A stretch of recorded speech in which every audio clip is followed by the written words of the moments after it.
Veuillez prendre note, les conseils prodigués sont à titre informatif seulement et en aucun temps ne remplacent l'avis d'un médecin. Certaines plantes peuvent interagir avec la prise de médicaments. Assurez-vous de consulter un professionnel et de bien vous informer.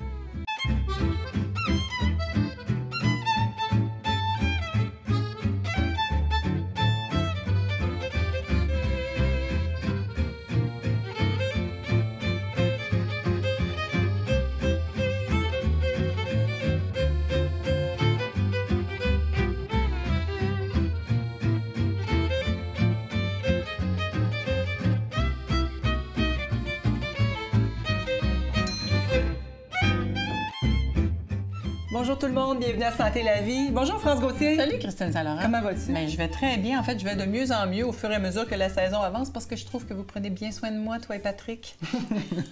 Aujourd'hui, France, on parle d'agriculture bio ou pas bio, l'agriculture industrielle, en fait, du lien de la terre à notre assiette. Et Dieu sait qu'on a perdu, hein, nos enfants en particulier. Là, des fois, ils ont l'impression que ça pousse dans le frigo ou à l'épicerie. Et on a quand même un pouvoir de consommateur selon ce que l'on choisit d'acheter ou selon ce que l'on choisit de mettre dans notre assiette. Et c'est important de revisiter un petit peu l'importance de la terre. Mais de le faire consciemment Et de savoir que la terre dans laquelle nos aliments poussent est importante, la façon que c'est cultivé. C'est un petit peu ça que j'ai envie de parler avec toi aujourd'hui puis avec nos auditeurs parce que ce lien-là est primordial dans la culture d'une santé et d'une vitalité. Puis aussi les semences, parce que, tu sais, même quand on fait notre petit jardin à la maison, on n'a aucune idée de ce qu'on plante. Hein? Oui. Alors, est-ce qu'on va pouvoir choisir nos semences? Ça, tu vas pouvoir m'en parler aussi. Absolument. Quand on parle des semences, en fait, chacune des plantes qu'on choisit de mettre en terre, la qualité des semences est importante. La provenance des semences aussi est importante parce que... Mais comment on les choisit, justement? En fait, on les choisit avec des producteurs qui ont à cœur la préservation du patrimoine culturel des semences. Ça veut dire quoi? Qui ne sont pas modifiés génétiquement, par exemple? Qui ne sont pas modifiés génétiquement. Il y a des passionnés là, qui s'occupent de garder une bibliothèque de semences de plus en plus forte, de plus en plus résistante aux variations. Et naturellement. Entre autres, dans le bas du fleuve, il y a la Société des plantes. Lui, c'est sa passion. Il ramasse les petites graines, il choisit les meilleures plantes et il ramène au goût du jour aussi des légumes. Ces semenciers-là, dans la région de Québec ou dans le bas du fleuve, ils ramènent au goût du jour certaines sortes de légumes qu'on oubliait qu'ils existaient. Comme les jardins de la Nouvelle-France dans les années 1500, 1600, 1700. Il y a des légumes qui existaient dans ce temps-là qui ont disparu de notre assiette. Et mon impression à moi, avec les grands monopoles comme Monsanto, par exemple, c'est que je pensais que presque tous les grains, toutes les semences étaient déjà modifiés génétiquement. Il y avait plein d'OGM partout et que c'est de plus en plus difficile de trouver des semences naturelles. Tu me dis que c'est pas le cas. Bien, en fait, c'est important de choisir des semences bio parce que quand c'est biologique, assurément. Est-ce qu'assurément, ça veut dire sans OGM? C'est supposé d'être sans OGM quand c'est biologique. Ça n'a pas le droit d'être génétiquement modifié. Maintenant, il y a beaucoup de semences qui existent que c'est vraiment modifié. Et ce que ça veut dire que la plante devient... En fait, quand tu parles de Monsanto, c'est qu'il y a des gènes qui ont été intégrés dans la plante pour qu'ils deviennent résistants aux herbicides. Par exemple, dans un champ de maïs, ils veulent aller pulvériser, mais ils ont créé un maïs qui est résistant aux pesticides. Comme ça, lui, il va résister, mais toutes les autres plantes autour vont mourir. Donc, 62 toutes les mauvaises herbes. 62 des plantes qui sont OGM sont résistantes aux pesticides. OK, quand même. Hein? Ça veut dire que presque toutes les plantes ont été transformées. Ils ont été génétiquement, ils ont mis un gène à l'intérieur pour qu'ils soient plus résistantes aux pesticides. Il y a même 16 des plantes qui sont capables de créer des molécules insecticides. Donc, ils ont été dans leur gène, on a rentré dans l'ADN de la plante. Alors, c'est important. Non, mais c'est terrible d'apprendre ça, je trouve. Puis 22 c'est les deux ensemble. Je vais te donner la référence sur le site, là, vraiment. Il y a Yves Gagnon, qui est un agriculteur que j'adore. Il y a le Jardin des Grands Portages. Ça fait 30-40 ans qu'il travaille avec justement l'agriculture biologique et il fait valoir l'importance de se préoccuper de la façon dont on traite la terre aussi. Alors, ça veut dire que le fruit ou le légume qu'on consomme a des pesticides à l'intérieur de sa chair, en plus d'ajouter des pesticides. Donc, c'est presque alarmant, finalement. Bien, c'est inquiétant parce que ça se retrouve dans notre alimentation. Les bébés, il y a des bébés, on fait des tests aux États-Unis, des petits bébés qui viennent au monde, ils ont déjà des traces de pesticides avant d'avoir mis quelque chose dans leur bouche. Alors, ça fait partie de notre réalité.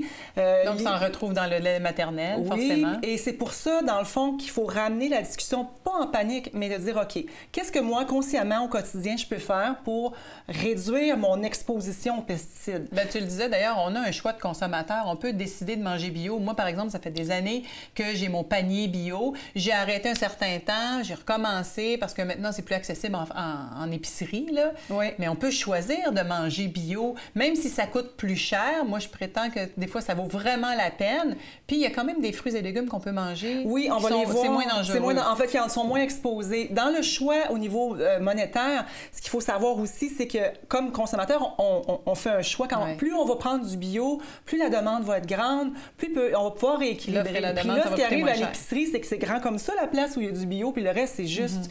Alors, tranquillement, d'aller vers ça, choisir des fois par semaine 1, 2 ou 3 trucs qu'on peut avoir. Bien, heureusement, il y a de plus en plus d'épiceries spécialisées comme Avril et d'autres, Taux et Rachel Berry, qui vont offrir justement des produits uniquement bio. Oui, et ça, même dans les produits bio, il y a quand même des traces de pesticides. Alors, si on lit un article de journal qui dit « Ah, il y a autant de pesticides, on se fait avoir », il faut faire attention. La terre, elle est contaminée. Bien, clairement, il y en a moins. Il y en a moins. Alors, c'est là qu'on va choisir. Et comment... Mais ça prend combien d'années avant que la terre soit considérée comme biologique par ceux qui certifient? Ça prend... Il y a une année de pré-certification et donc, normalement, c'est 2 ans sans avoir été... Alors, forcément, c'est sûr qu'il va en rester un petit peu dans la terre. Et aussi, plus on va cultiver biologique, plus la terre va redevenir une terre arable. Ça veut dire qu'avec les techniques industrielles, de la façon que les terres sont gérées, on a tué doucement la vie, les nutriments avec les tracteurs. La terre s'appauvrit. Et il y a beaucoup de reportages là-dessus.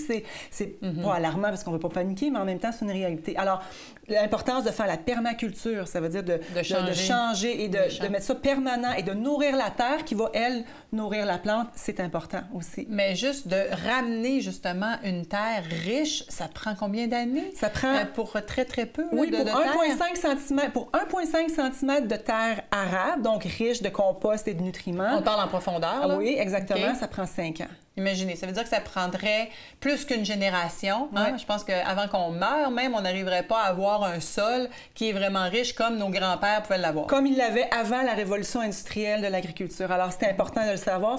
Donc, quand on choisit des raisins biologiques ou des pommes biologiques, on va encourager la pensée que la terre de laquelle on se nourrit, c'est important, puis qu'elle nous appartient aussi, puis il faut en prendre soin. Oui, absolument. Et de là, l'importance de choisir des bons fruits, des bons légumes pour faire nos jus verts, pour faire vraiment nos recettes de smoothies et tout ça. Okay.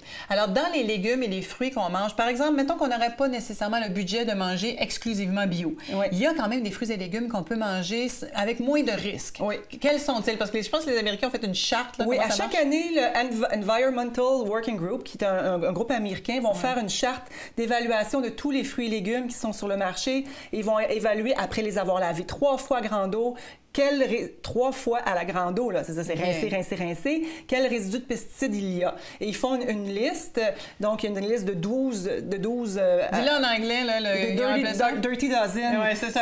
En fait, la douzaine sale, en fait, ça veut dire contaminé. Contaminé, donc plus c'est contaminé. Et l'autre, c'est Clean 15, ça veut dire c'est la quinzaine qui est clean.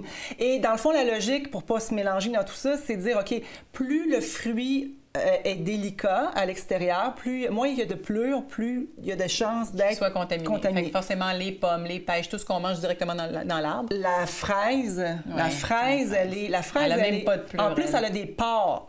Elle va boire, elle absorbe, elle n'a pas de protection. Donc, la logique, c'est le plus délicat. Fait que les épinards, les céleris, les pommes, les salades, c'est vraiment tout ce qui est exposé. Puis quand on fait comme ça, on shoot à ce moment-là, bien, ça alors, forcément, les légumes racines seraient moins exposés. Et ceux qui ont des pleurs. Alors, on va dans l'ananas, le cantaloupe, on va aller dans le kiwi qui a une petite peau, une petite pleure.